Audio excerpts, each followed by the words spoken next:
Hi everyone and welcome back to SwitchUp. My name is Mark Walker, and as I promised, it's going to be a very busy few days. Thanks to Grinning Wolf Games, Asdin, who's written this review for us of the awesome looking Black Skylands. As we wait for Skies of Arcadia to release onto current platforms, developer Hungry Couch Games brings their top-down adventure. It looks to combine great storytelling and fun mechanics into something a bit unique. And a thanks to TinyBuild, the publisher, for the review copy. But are we getting ahead of ourselves, or simply have our head in the clouds? Well, let's find out.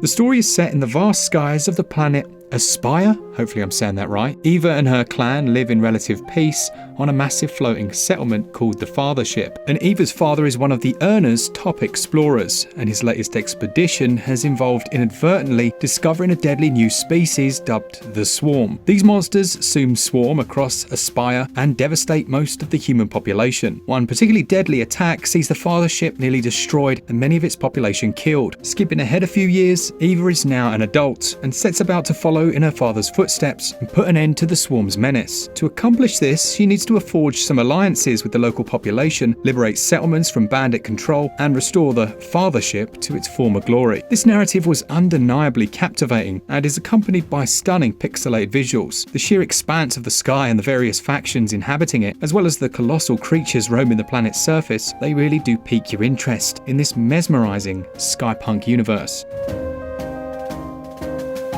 Gameplay-wise, this is a top-down, twin-stick adventure that has the player exploring the sky on their ship, as well as carrying out quests on the many floating islands that populate the sandbox game. It's essentially broken into two aforementioned playstyles. Your airship is an extension of the player and requires some management and upkeep in order to survive against the relentless assaults of the Falcons, the game's sky pirates, and controlling it requires a little practice, but after some time, you do get to grips with it. There's a boost button as well as a single button press to control the speed at which you fly, and it comes equipped with a front cannon, and this can rotate fully, but it also is susceptible to overheating, albeit with infinite ammo. The side cannons can be charged and fired in true battleship warfare style, which I did find a little satisfying, positioning the vessel and landing the perfect hit. To avoid these being overpowered, they're penalised by short cooldowns and also the amount of ammo on this particular weapon. Your ship's energy can also release a shield that repels incoming fire. Another aspect to consider is that your ship will require repairs when damaged, and these can be performed with the aid of repair kits. You'll need fuel to run, and all of these consumables can be purchased from fuel stations dotted across the sky. Everything can be stored in your ship's hold as well, alongside any loot or items you find on your travels. To some, this might sound like several different cumbersome aspects, but rest assured that it's possibly one of the best facets of the game. This is exemplified more when acquiring new airships, with different attributes and upgrading their stats and weapons. It's just really fun. Now, the main hub of sorts is the Fathership. Most of your quest givers reside within here, and some of the trading posts and smiths requiring materials to build. They're all located in this place. Now, those materials can be gathered from the different islands, and your moth companion will deliver them back to your ship's hold. Also, its location can change on the map once the pirate threat is dealt with in a specific area, and I found this quite helpful, as flying back and forth could be a little tedious otherwise. The combat isn't limited to sky battles, as Eva will accumulate a great number of ranged weapons during her travels. These can also be customized and upgraded and really amplify your own playstyle choices. In addition to these weapons, she has a bladed hookshot that can be used as a melee weapon and is particularly effective when going in for a backstab. There are some epic boss battles which are fun and engaging, and with those twin stick controls, the player must be able to fire their weapon whilst dodging enemy attacks, and yep, there is a dodge roll button. In true pirate fashion, scattered across the Skylands are massive enemy ships, and you can actually attack these and board them. If you're successful and defeat all the enemies, it will fall into the hands of your faction. The same can be said for many of the islands that are under pirate control, and the defeat of each enemy encampment is celebrated with a fanfare of fireworks and the adornment of your blue banner. Pirates aren't your only worry in the game. There are schools of swarm monsters flying about, as well as dark clouds which house the terrible ice kraken, which, let me tell you, if you can beat it, you will be most handsomely rewarded. Loot comes in the form of 3 currencies as well as 2 types of treasure chest, and when adventuring, falling into the oblivion can be a common occurrence. You'll have a brief window to fire the hook shot onto a platform before losing health. She'll also have access to a medikit to recover some of that, and there's an element of foraging in here, allowing her to gather plants or interact with supply boxes to replenish either the ammo or some of those health kits. Now overall, I really enjoyed the gameplay, and I found myself glued to the console for quite a few hours. There's so much to find, encounter and explore, and this reminds me of the same feeling of wonder that I got when I first sailed the Great Sea in Wind Waker. The combat is also engaging, mainly due to the vast amounts of weapons, and it does reward exploration. So where exactly are the negatives, you might be wondering? Some of the controls could be a little fiddly and did take a while to learn, and I do kind of wish the treasure chests didn't have to be transported all the way back to the father ship before you could open them, but I understood the decision. Still, these are minor things. For me, gameplay scores 18 out of 20, and the controls score 16 out of 20.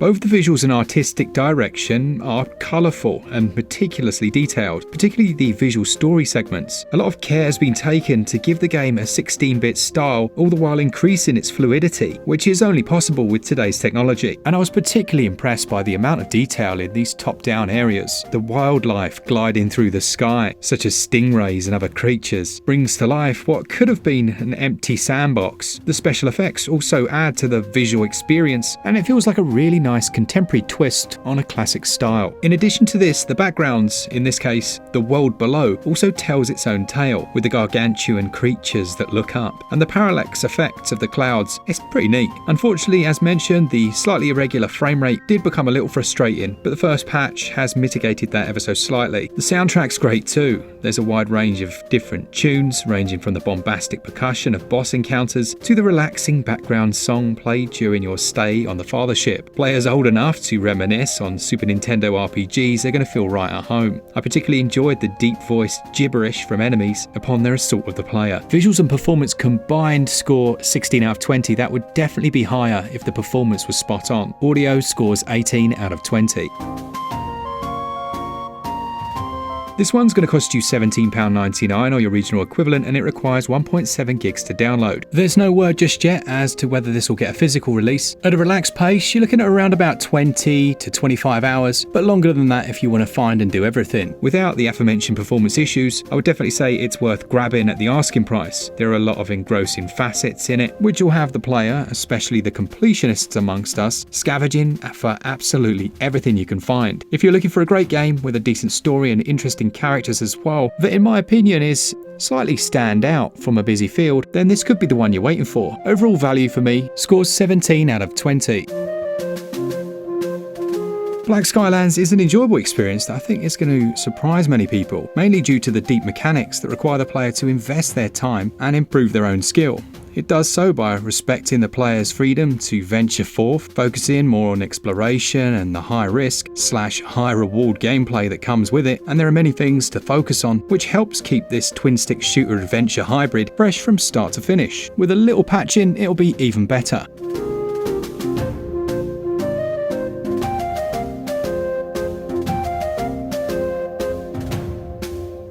It gets an overall SwitchUp score of 85%. As I said at the start, cheers to Asdin, you absolute legend, for helping out with this one. Go and check out his channel, there'll be a link to it in the description. And as always, to all of you that want to buy games, please do use code SwitchUp over at switchup.gg and you'll save yourself a bit of money and we get a little kickback from Nintendo. For all things Switch, all the time, keep it SwitchUp. Cheers guys, see ya!